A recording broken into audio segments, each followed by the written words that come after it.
If you have trouble sleeping, the pandemic has probably only made things worse. You're counting sheep at night and you're stressed out about not just the pandemic, but the economy. Next on the Jeff Crilley Show, we're going to be talking to a leading national expert on sleep disorders. That's next.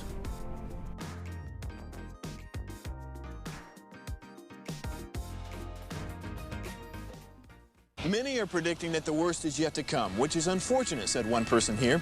Until now, they've enjoyed the reputation of being the nation's icebox. Watched a burglar in his home this morning by webcam. As a journalist of over 25 years, stories are what make my world turn. Reporting live from the Dallas newsroom tonight, Jeff Crilley, Fox 4 News. But in 2008, I took the jump from my familiar life and started a PR firm from my home. We're talking about anyone with a camcorder like the one I'm using becomes a television network. We started slowly growing the company, and we now have over 100 clients, and we've branched into the world of live digital broadcasting. I now own 8 different TV studios and have a huge team, and the stories that I now get to share are sometimes the most important of my life.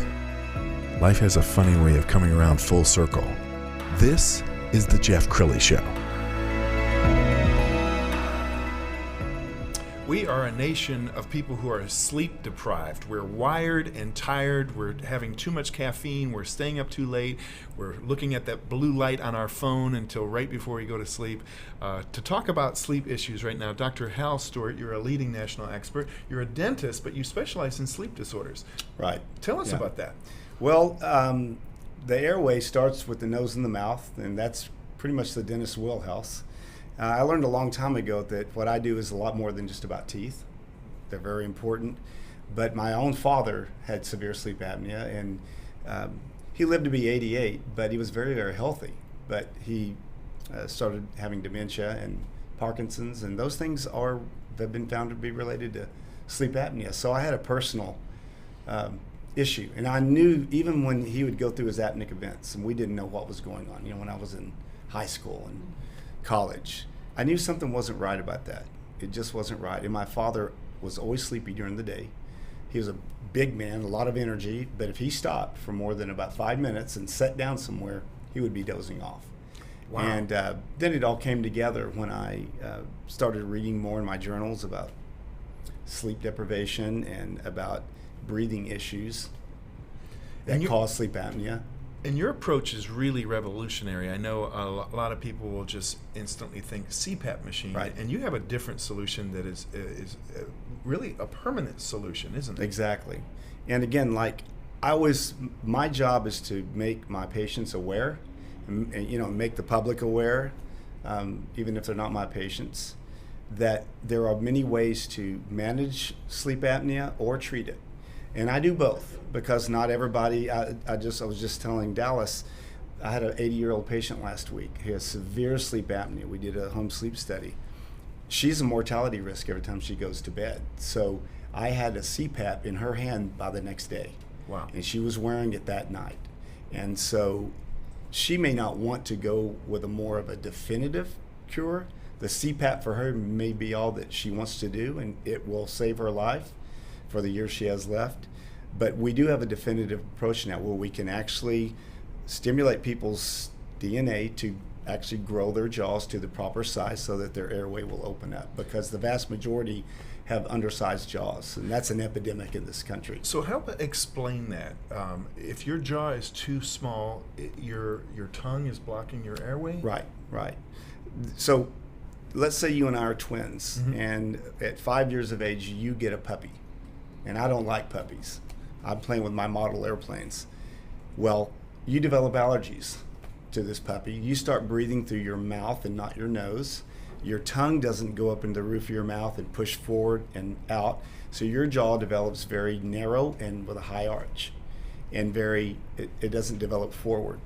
I sleep normally. My tongue does what it's supposed to do. I breathe through my nose. When we're 20 years old, our faces are going to look totally different. Really? And there's been homozygous twin studies that show that exactly.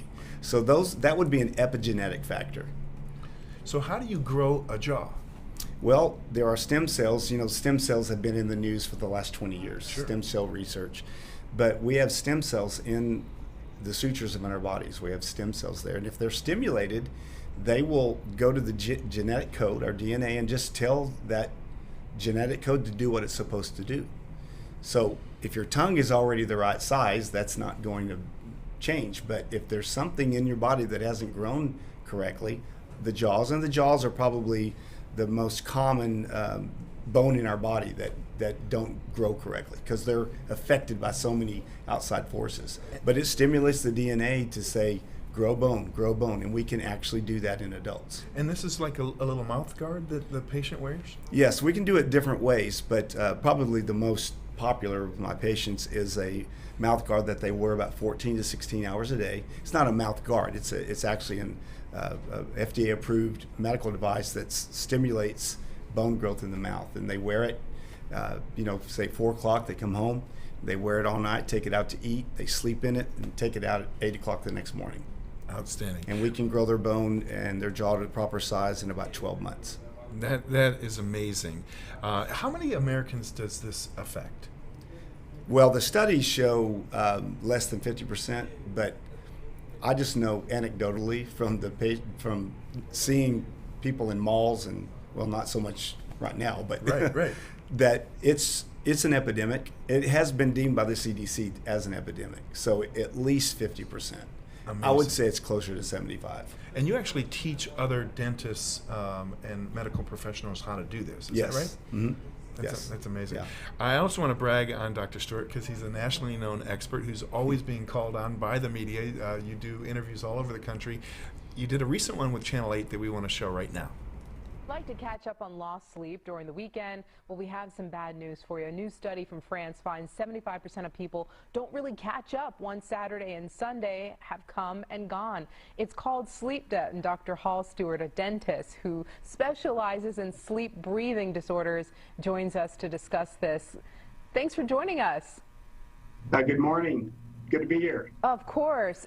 Okay, let's focus on the common things that maybe keep people from sleeping and what this really means. Well, the common things, I think, in today's society with the COVID, probably the stress of that's one of the things, the stress of so many people are, go. They're got very busy lifestyles. And we also use screens at night, televisions, iPads, computers. Those are not conducive to proper night's sleep because of the effect of the light on the eyes. Our bodies aren't programmed to be able to sleep correctly when we've been in front of a bright screen for a long time. Drinking caffeine, alcohol too late also interrupts the sleep cycle as well. Dr. Stewart, why is getting less than 8 hours bad for your health? That's so hard to do. Well, actually, the research, it's not necessarily 8 hours, but certainly between 6 and 8 hours is the ideal sleep time. So I go by 7 hours with my patients. The brain is like a computer. It needs to be reset. It needs to be rebooted. And the only time that the brain can do that is when it goes into the deep REM sleep during the normal sleep cycle. And on an average sleep cycle, on an average night, you're going to go through about 5 to 6 sleep cycles. And that's the way the body heals.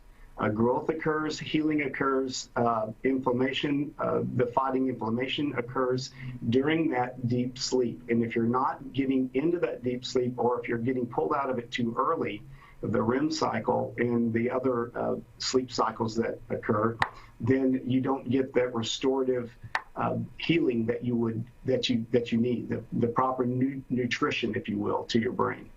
Okay, that doesn't make me happy. Dr. Stewart, I wake up at 1:30 in the morning for work.